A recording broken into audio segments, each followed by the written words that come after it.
चंद्रयान 3 जो कि पूरी दुनिया से मुबारकबाद रिसीव करता हुआ प्राइम मिनिस्टर नरेंद्र मोदी को पूरी दुनिया ने मुबारकबाद दी। लेकिन आज की ताज़ा तरीन खबर ये है कि चंद्रयान 3 जो कि 23 अगस्त को लैंड किया स्मूथली मून की सरफेस पर, उसको भारत सरकार ने नेशनल स्पेस डे के तौर पर मनाने का फैसला किया है। अब हर साल 23 अगस्त को स्पेस डे भारत में मनाया जाएगा, जो कि उनके बच्चों के लिए बहुत ज़्यादा फ़ायदेमंद है। वो ज़्यादा से ज़्यादा साइंस एंड टेक्नोलॉजी से जुड़ते चले जाएंगे, क्योंकि जिस दिन को मनाया जाता है बच्चे उसके बारे में जानते हैं, उनके अंदर क्यूरियोसिटी पैदा होती है। आज मैं यही नेशनल स्पेस डे के ऊपर बात करूंगी मदरसा स्टूडेंट से कि मदरसा के जो स्टूडेंट है वो साइंस, स्पेस, टेक्नोलॉजी और भारत की तरक्की के ऊपर क्या कहते हैं। आपका नाम? मोहम्मद उस्मान। क्या करते हो उस्मान? हाफिज़ कुरान। हाफिज़ कुरान हो, मदरसे में पढ़ते हो? जी। अच्छा, कभी आपको मदरसे में साइंस, इंग्लिश या मैथ पढ़ाया गया है? जी।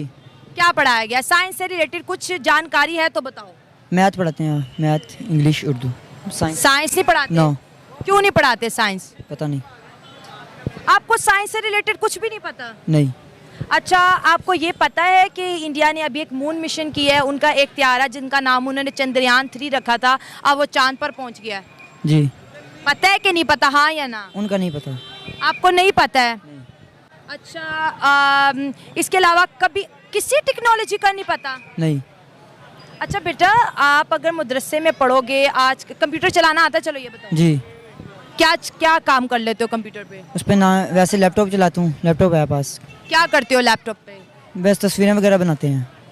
और मदरसे स्टूडेंट तस्वीरें बनाते हो? नहीं, मतलब कि जो फ्लैक्स बनानी है वो बनाते हैं। मदरसे की कोई फ्लैक्स बनानी है तो वो बनाते हैं। अच्छा, इंग्लिश पढ़ लेते हो? जी। किस क्लास की बुक्स आपने पढ़ी हुई हैं? 9 की पढ़ी हुई है। अच्छा, मदरसे के अंदर रहते हुए आपको इंडिया के बारे में क्या बताया जाता है? नहीं, हमें इंडिया के बारे में कोई नहीं पता। पाकिस्तान के बारे में कुछ बताया जाता जी। है? जी। क्या बताया जाता है? कुरान की तालीम हमें सारी बताई जाती है। अच्छा, आप मौलाना लोगों को भी सुनते होंगे। इंसानों का चांद पर जाना एक जायज़ काम है या नाजायज़? ये नाजायज़ है। नाजायज़ काम है, चांद पे नहीं जाना चाहिए। नहीं। नहीं। और जो दुनिया जा रही है, दुनिया इसको तरक्की का नाम दे रही है, इस्लाम उसके बारे में क्या कहता है? इस्लाम से नहीं जायज़, क्योंकि चाँद मेरे मालिक ने है, मेरे मालिक ने बनाया है, इस वजह से चाँद पे नहीं जाना चाहिए। तो ज़मीन भी तो मालिक ने बनाई है, फिर ज़मीन पे हम क्यों रह रहे हैं? तो मेरे मालिक ने रहने के लिए बनाई है। हाँ। और चाँद मेरे मालिक ने बनाया। चाँद सुबह से जाता है, शाम को नीचे आता है, इस वजह से चाँद पे नहीं जाना चाहिए। ज़मीन तो मेरे मालिक ने रहने के लिए बनाई हुई है, इस वजह से। तो चांद भी तो मालिक ने हमारे लिए बनाया हुआ है ना? वो तो रोशनी के लिए बनाया मेरे मालिक ने, मेरे महबूब की वजह से। अब जैसे इंडिया गया है, वो चांद के ऊपर उतरा है, वो कह रहे हैं कि इसके अंदर से कीमती मेटल्स हैं, इसके अंदर से पानी है, यहाँ से चीज़ें जो हैं हम जो है यहाँ पे बेस बना सकते हैं, ये ज़मीन वालों के कोई काम आएगी। तो क्या वो गलत कर रहे हैं? उन्हें गुनाह मिलेगा? इंडिया कौन सा इस्लाम के मुताबिक काम करता है? इंडिया कोई नहीं इस्लाम के मुताबिक काम करता। वो तो मुसलमानों का बेड़ा गर्क करना चाहते हैं।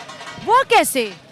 वो बेड़ा गर्क करना चाहते हैं। वो कहते हैं इस मुल्क में इस्लाम आ गया तो ये सलाउद्दीन यूबिया से बातें करेंगे, कुरान की बातें करेंगे। वो इस मुल्क को कुरान को ख़त्म करने चाहते हैं। आजकल हमारे हुक्मरान इस तरह के हैं, वो कुरान को कहते हैं यहाँ से कुरान का नाम ही ना ले।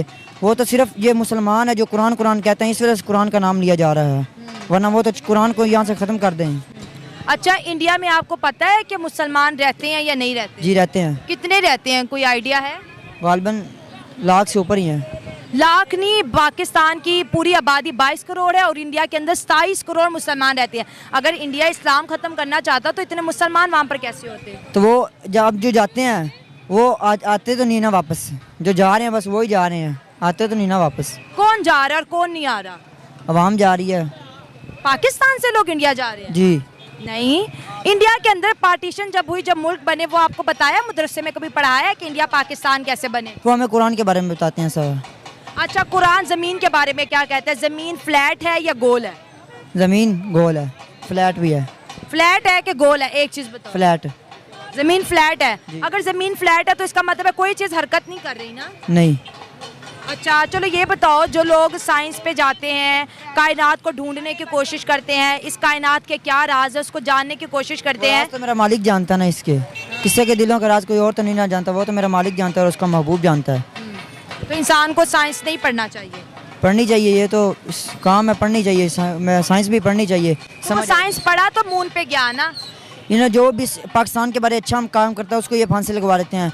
अब जिसने एटम बम बनाया, डॉक्टर अब्दुल कदीर खान, उसने पाकिस्तान के लिए अच्छा किया था, उन्होंने इनको फांसी लगवा दी, उनको इन्हें कैद करवा दिया। अब वो यहाँ तो जो पाकिस्तान के लिए अच्छा काम करता है उसको ये नाजायज़ काम करते हैं, उसको फांसी लगवा देते हैं, कोई कैसे कर देते हैं। हमारा मुल्क जो इंडिया है, साथ हमसाया मुल्क है हमारा, उसने इतनी तरक्की कर ली, उसने इतना बड़ा वर्ल्ड रिकॉर्ड बनाया कि साउथ पोल पे जाने वाला दुनिया का पहला मुल्क बन गया। हम ऐसा कुछ काम क्यों नहीं कर पाए? उस्ताद हम आते थे टैंकी से पानी साफ़ हो तो टूटियों में पानी साफ़ आता है। अब हमारे हुक्मरान गंदे हैं, पीछे अवाम ने भी इस तरह गंदी होना है। अच्छा, इसलिए अवाम काम नहीं कर रही? जी। अच्छा, एक चीज़ बताओ कि हमारे जो मुल्क के पाकिस्तान के जो साइंटिस्ट हैं या फिर जो हुक्मरान, चलो ले लेते हैं, आपने बात की, वो हमें कहते हैं कि इंडिया से जो है दोस्ती ना करो, उनसे दुश्मनी करो, वो इस्लामिक मुल्क नहीं है। आपको लगता है कि हमें उनकी बात माननी चाहिए? मेरे आका ने फरमा दिया दुश्मन कोई काफिर किसी का मुसलमान का दोस्त नहीं बन सकता। जब मेरे आका ने फरमा दिया तो वो तो बात हक है। मेरे मालिक ने, मैं जो भी मेरे महबूब ने फरमाया बात सच है। जब मेरे मालिक ने फरमा दिया मेरे महबूब ने, तो कहा कोई हिंदू या कोई काफिर मुसलमान का दोस्त कभी नहीं बन सकता, जितनी देर तक वो काफिर ना हो जाए या हिंदू ना हो जाए। तो आपको भी तबलीग का दर्स दिया जाता है? जी। क्या दर्स दिया जाता है तबलीग का? कुरान के बारे में बताते हैं, कुरान में ये है, कुरान में ये है। अच्छा, कुरान में तो ये भी बताया जाता है कि जो नॉन मुस्लिम है उनके साथ अच्छा सलूक करो, उनके साथ ज्यादती ना करो, उनके साथ जुल्म ना करो। तो फिर हम ये जो काफिर का वर्ड क्या है कि सामने वालों को दुख पहुंचाते हैं, उन्हें तकलीफ पहुंचाते हैं, हेट फैलाते हैं। आपको नहीं लगता कि हमें ऐसे अल्फाज यूज़ नहीं करने चाहिए? ये तब दौर फितने का आ गया ना, कोई अच्छा भी करे उसको भी कहेंगे ये अच्छा कर रहा है, कोई बुरा करेगा उसको कहेंगे आप बुरा कर रहा है। ये फितने का दौर आ गया है। अच्छा, लास्ट पे क्या पैगाम दोगे जो इंडिया ने किया है, इस उनकी इस जीत पे क्या कहोगे? अब पाकिस्तान को होना चाहिए जब नमाज का टाइम हो दुकानें बंद करें। अल्लाह ताला में कुरान पाक में या अय्युहल्लज़ीना आमनू इज़ा नुदिया लिस्सलाति मिन यौमिल जुमुअति फस्अउ इला ज़िक्रिल्लाह, ईमान वालों जब अज़ान जुमा हो जाए तो फिर दौड़ो जुमे की तरफ। फिर कोई भी काम करो वो हराम है।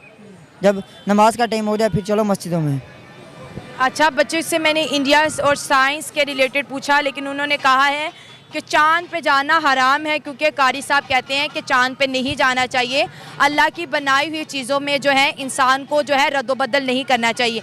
लेकिन मदरसे में आपको पता है ऐसी ही तालीम दी जाती है और बच्चे जो अपने उस्ताद से सीखते हैं वही आगे जो है डिलीवर करते हैं। अनफॉर्चुनेटली ज़्यादातर जो हेट है वो मदरसों से फैलता है, मुसलमान काफिर करके छोटे छोटे बच्चों को रेडिकलाइज कर दिया जाता है। कि मदरसे बच्चे कहते हैं कि कारी साहब पढ़ाते हैं कि ज़मीन जो है बिल्कुल फ्लैट है, ये नहीं घूमती। कर सभी पढ़ाते हैं कि ज़मीन फ्लैट है, ये नहीं घूमती। सूरज घूम रहा है, बाकी कोई चीज़ नहीं घूम रही। नहीं घूमती है ज़मीन, ये घूमती है। तो फिर आपकी थ्योरी में फ़र्क क्या है? बस थैंक यू, इतना ही करना था, मैं बच्चों से बात कर रही हूँ। क्योंकि हम जो है ना इस्लाम में है ना, ये इस्लाम में है। ये अगर हम मदरसे में जा रहे हैं वहाँ पर हमने क्या कहते हैं जो फ़िक़ी मसाइल है वो हम सीखने हैं। इसके अलावा हमें ये नहीं गाइड किया जाता कि इंडिया में ये हो रहा है, ये हो रहा है। अगर किसी जगह गुस्ताखी होती है तो उसके बारे में हमें बताया जाता है कि यहाँ पर गुस्ताखी हुई है और इसका ये रद्द है, हमें जवाबात दिए जाते हैं। लेकिन इस तरह की बातें हमें नहीं बताई जाती। हम अपनी तालीम पे वहाँ पर फोकस करते हैं और अपनी जो अरबी स्किल्स हैं इनको वहाँ पर क्या कहते हैं अनाउंस करते हैं और बहुत ही अच्छा माहौल है मदरसों को। मैं तो यही कहूँगा कि अपने ख़ानदान में से या घर में से किसी एक को आलिम दिन ज़रूर बनाएं जो घर की और पूरे मुआशरे की भी इस्लाह कर सके, मोहल्ले की भी इस्लाह कर सके। अच्छा ठीक है, चले ये बता दें, अक्सर लोगों को ना जहाद के बारे में समझ नहीं आती कि जहाद किसका नाम है। जहाद किन लोगों के ख़िलाफ़ करना चाहिए या मौलाना जहाद के बारे में क्या तालीम देते हैं? जिहाद जो है ये जहाँ पर भी कहते हैं कुफर और जुल्म हो रहा है मुसलमान पर। कुफर क्या है मुझे बताओ? इनकार, जो अल्लाह ताला और उसके रसूल के बारे में गुस्ताखी करते हैं वो भी कुफर है। और जो कि कहते हैं अल्लाह ताला पर, ईमान पर और उसकी किताब पर ईमान नहीं रखते, योम ज़रूरियात दीन, यानी जिसका जानना हर आमो खास पर क्या कहते हैं ज़रूरी है, उनमें से किसी एक का भी इनकार करे तो वो इस्लाम जो है दायरे इस्लाम से खारिज हो जाता है। यानी अगर एक पर्सन है वो नॉन मुस्लिम है, वो सिख है, वो हिंदू है, वो ईसाई है, ठीक है, अब इस्लाम उनके ख़िलाफ़ कैसे जहाद करने का हुक्म देता है? इस्लाम उनके ख़िलाफ़ तभी होगा जब क्या कहते हैं वो मुसलमानों पर कोई हमला करने की कोशिश करेंगे या मुसलमानों को उनकी क्या कहते हैं दीन गुस्ताखी करेंगे या उसको मुसलमानों को उसकी ट्रेन हमारी जा रही है उसको पटरी से हिलाने की कोशिश करें, तब हमारा जिहाद उनके साथ कर देना फ़र्ज़ है। आप क्या कह रहे हैं जहाद के बारे में? मैं यही कहना चाह आगे आ जाओ बेटा, आगे आ जाओ, वायर है, मैं बात नहीं मना कर रही। कोई भी गैर मुस्लिम है, जैसे ईसाई है, यहूदी है या कोई भी है, इससे तभी जिहाद फ़र्ज होगा जब वो इस्लाम के रास्ते में आके रुकावट बने। जब तक इस्लाम को कुछ नहीं कह रहा, वो अपने काम लगे हैं। जैसे आका अलैहिस्सलाम के ज़माने में भी यहूदों नसारा रहते थे, उनको तहफ़्फ़ुज़ दिया जाता था। ये नहीं कि अब पाकिस्तान में कोई काफिर आर्मी देख ले उधर इसे मार दो, ऐसे नहीं है। जब तक वो इस्लाम के रास्ते में ना आए, ज़रूरियात दीन में से आपको मैं मुसलमान कहूँगी, आप मुझे मुसलमान के, कोई सिख है हम उसको सिख कहते हैं, कोई हिंदू है हम उसको हिंदू कहते हैं। ये लफ्ज़ काफिर सामने वाले को बहुत बुरा लगता है, हम इससे अवॉइड क्यों नहीं करते? नफरतें फैलती हैं इस लफ्ज़ से। नहीं, मैं आपको अर्ज करता आप हूँ। किसी हिंदू को हिंदू कहोगे वो बुरा नहीं मनाएगा, किसी सिख को सिख बोलोगे वो बुरा नहीं मनाएगा, लेकिन जब आप मदरसे के बच्चे उनको काफिर कहते हो तो ये हेट के मायने में आता है। क्योंकि काफिर को काफिर कहना ही क्या कहते हैं लाजिम है। हम पर फर्ज है कि जो काफिर है उसको काफिर ही कहा जाए। उसको हम क्या कहते हैं, ये नहीं प्रोटोकॉल वगैरह नहीं दे सकते क्योंकि वो काफिर है। हिंदू भी तो कह सकते हैं, हिंदू अगर वो हिंदू है तो उसको हम हिंदू कहते हैं। लेकिन आप तो कहते हो जो अल्लाह को नहीं मानता वो सब काफिर है। तो काफिर ही है, लेकिन उनके अंदर भी कैटेगरी दरअसल कम्युनिटी दो तरह की है। एक है जो इस्लाम में दाखिल है, जो इस्लाम में दाखिल नहीं। जो इस्लाम में दाखिल है उसको मुस्लिम कहेंगे। उसके अलावा जितने भी उनके ग्रुप्स होंगे, जो भी होगा, सबको अलल इतलाक सब पर कुफर का इनाम आएगा। उसके बाद उसकी बनती हैं कि कोई ईसाई हैं, पहले कुफ्र आता है, फिर सिख आता है, हिंदू आता है, ईसाई आता है। क्योंकि ये सिख होना, बुत परस्ती, ये जो है ना, ये भी कुफर की जिस तरह कैटेगरी नहीं हो जाती। ये सिर्फ फिरके हैं उनके, मतलब कि कोई आग परस्त है, कोई आग को मानता है, कोई बुतों को मानता है। इसी तरह उनकी ये ना अलग-अलग ग्रोह हैं। जिस तरह मुसलमान ये वाहिद ग्रोह है जो अल्लाह ताला के सामने ही सर झुकाता है। ये कि कहते हैं जो काफिर हैं ये औरों के सामने सर झुकाते हैं। काफिर अगर उनको जानना हो कि सब क्या है, अगर नाम उनको एक लेना हो तो उनको काफिर कहेंगे, जो इस्लाम के अलग है। अच्छा। बाद में देखना वो क्या है, यहूदी है, ईसाई है या क्या है, फिर उस पर देखिए बच्चे ये कह रहे हैं कि जो नॉन मुस्लिम हैं उनको पहले काफिर को, उसके बाद हिंदू को, सिख को, ईसाई को। लेकिन बच्चों मैं आपको ये बताती हूँ, अगर हम किसी से मोहब्बत करें, किसी को रिस्पेक्ट दें, तो बदले में वो भी रिस्पेक्ट देगा। अगर हम किसी को काफिर कहेंगे तो वो भी हमें बुरे अल्फाजों से याद कर, क्योंकि ये एक बुरा लफ्ज़ है। बुरा, अगर मैं आपको किसी बुरे नाम से पुकारी, आपको बुरा लगेगा, आप रिएक्ट करोगे, तो अच्छा नहीं कि हमारे इस्लामी मदरसे लोगों को अमन का, मोहब्बत का पैगाम दे बनिस्बत हिंदू काफिर करने के। जी ऐसे यही पैगाम दिया जाता है हिंदू काफिर करने का। वैसे भी नहीं, ये हमने जो आपको बताया ना कि उनको काफिर कहेंगे, ये अपने समझने के लिए। अच्छा, कहते नहीं हो आप?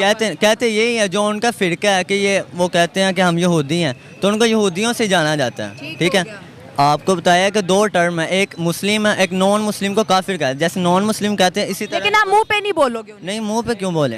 हिंदू को हिंदू ही बोलोगे।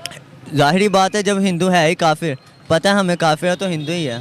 ठीक है, ठीक है दोस्तों, मैं आपको ये बताऊं कि बच्चों को ये बताया गया है कि जो अल्लाह को नहीं मानता वो काफिर है। हम जो है चीज़ों को बेहतर करने की कोशिश कर रहे हैं कि सामने वाले के ऊपर अच्छे तासुरात, एज अ मुस्लिम हमारे अच्छे तासुर। अगर हम हिंदू को हिंदू बोलेंगे, सनातनी को सनातनी, सिख को सिख बोलेंगे, तो इससे वो कभी दुखी नहीं होगा, इससे वो नाराज़ नहीं होगा। लेकिन जब हम कहते हैं तुम काफिर हो, तुम काफिर हो, तो ये चीज़ें उनको नाराज़ कर दिया। ये तो नेशनल वाइज हमारे बच्चों के, हम सबके ज़हनों में डाला गया ना कि ये किया आपने, सही बात। असल ये है, ये ना कि मदरसे में बताया जाता है, ये पूरे कौम का मसला है, नेशनल वाइज हमारे सब बच्चों नेशन वाइज है। जी।